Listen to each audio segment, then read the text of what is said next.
Salam, hər vaxtınız xeyir əziz izləyicilər. Bu günləri mən sizə qiyməli, pendirli, xırçıltılı börəyin hazırlama qaydasını göstərirəm.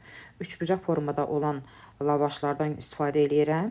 Demək, bir-bir götürürük, lavaşın arasına qiymə, üzərinə Holland pendiri videoda gördüyünüz kimi əlavə edib, rulon formasında bükürük.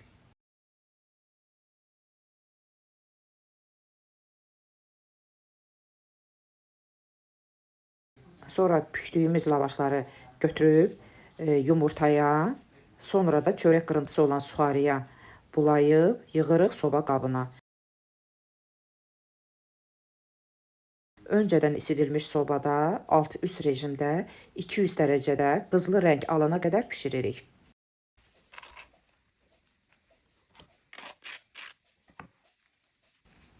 Göz haqqınızı halal eləyin, hazırlayanlara nuş olsun. Allaha əmanət olun.